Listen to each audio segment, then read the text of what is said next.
This is the first time I've attended a Wealth Arabia conference, and I think it's very interesting because it provided us an opportunity to talk to a group of bankers about models that are different and innovative, and also dispel some of the sort of mythical understanding of impact investing.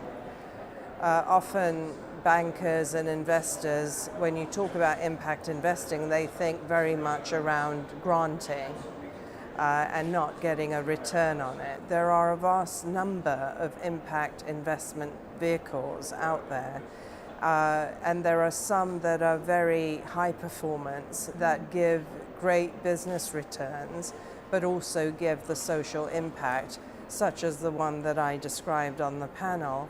And I think that we don't have enough opportunity to talk about those in a wealth sort of remit perspective. It's usually done on the development side or on the business side or an industry sector side. So for example, when I talk about Roshan, we get the opportunity to talk about that at the GSMA or something like that, but not in an environment where bankers and high net worth individuals and foundation managers are looking at where to deploy their investments. So basically, with Better Business Enterprise, I have set up a consultancy where I can help government, business and development agencies to come together to create sustainable programs to help beneficiaries.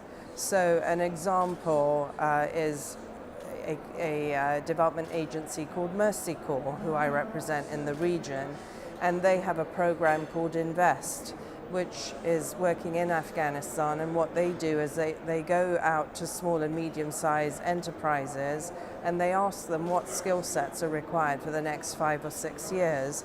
They then go to the community and the youth and they devise bespoke training for youth, so that once they go through this 3 or 6 month training, they can either start their own business or have a job that they go into.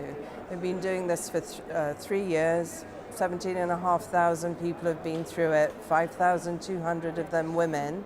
And 3 years later, an independent survey found 80% of them still in jobs or their own businesses. And, you know, it was an investment of $2 million.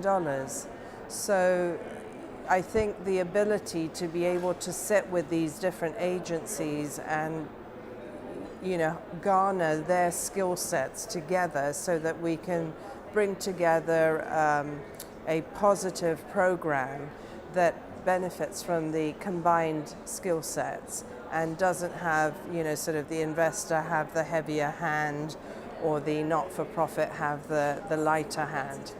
Yeah, create a win-win situation. I think it's also very appealing to the youth. It's very engaging to the beneficiary, and it moves away from dependency. Unfortunately, it's the whole gambit because, you know, I started off in telecoms, and through telecoms, through mobile money, into financial inclusion, through telecoms into healthcare, through telemedicine, through telecoms to market prices for farmers, into commerce, you know, through telemedicine to women's public call offices, where women got into businesses of mobile repair and telephone boxes so that they could earn revenue, you know, through wells and apps that monitor wells, allowed girls to go to school and not carry water for 4 hours a day. So I think that's what's changing. And, you know, perhaps the investor previously was sort of sitting in a building and just looking at investments coming through the door from a calculation point of view. But now investors themselves are demanding that there is impact around what they invest in.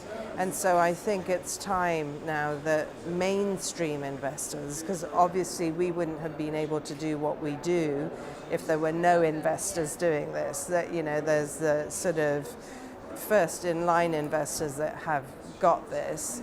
There are many more mainstream investors now that are looking at alternate ways of deploying money. I also think that the majority of high net worth individuals give very generously, but they've usually given in grants or given in the Muslim way where the right hand doesn't know where the left hand is giving, and they are beginning, I think, to recognize that they have a responsibility to give in a way that is impactful, and they have to lead. And that's not showing off, that's just really raising the level of giving to a point where there is impact, acknowledgement, and transparency and accountability. So I think that the outlook is very positive.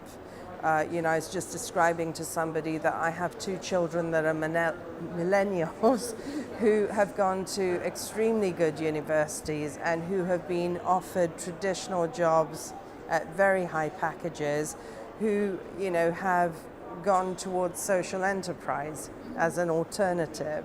So that I have a personal example in my own life of where the youth want to go. They want to leave the world in a better place, and they want to create a better world, and they also have a totally different perspective. So I think that, coupled with the advances in technology and sort of crowdfunding, all these sort of types of models that are coming out, there is now an opportunity to invest in a variety of things. So I think that's very positive. During my panel, there wasn't sufficient time to explain, but we invest in 40 countries around the world, and we only go to countries that have fragile infrastructures and need growth and have high levels of poverty.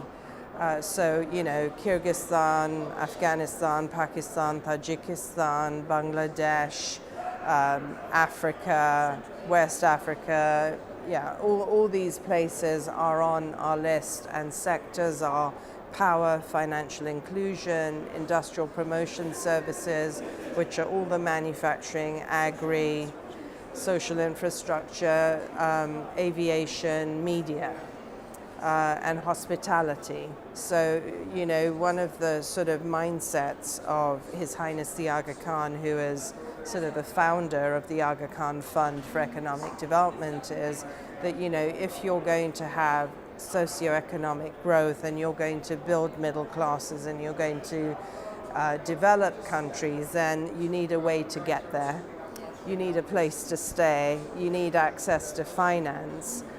You need freedom of voice, and then you need to be able to invest in a way that you create jobs, because otherwise you're just going in, stabilizing communities and training them, and that's a bottomless pit. You're forever giving. You can't do that. What you're doing is you're giving sufficiently to be able to stabilize a community so that they can then grow, and then the investment that you put in the for-profit side is creating the jobs and the ability to build capacity by employing individuals, so they become part of the solution. And I think that is really going back to the old thinking of where business first came from, because business was for the community. If you remember, it was for the villages, it was for the towns and the cities. The entity that I have worked for, the Aga Khan Fund, has been doing this since 1967, and basically it rarely exits. It will go public on a stock market, but it rarely exits out of a market, and we go until 100% of the management is done by the indigenous population. And it grows and grows, And with Mercy Corps, which is a development agency and sort of a not-for-profit, again, they have very long-term horizons. So they are 5, 7, 10 years, or when a country or a situation matures, so that it can, continue in its own right. And so, for example, when we go in with the Mercy Corps model, we go into somewhere like Syria, Lebanon, Jordan, Turkey. We go in with stabilization on mind, but very, very quickly we go into reconstruction. And so the difference in this model is rather than giving bread, we give flour. So bakeries can operate, make the bread, and communities can buy it. So we keep the market intact. And I think this is the big thing. The mindset needs to change, and it is beginning to change, and it's changing bottom up.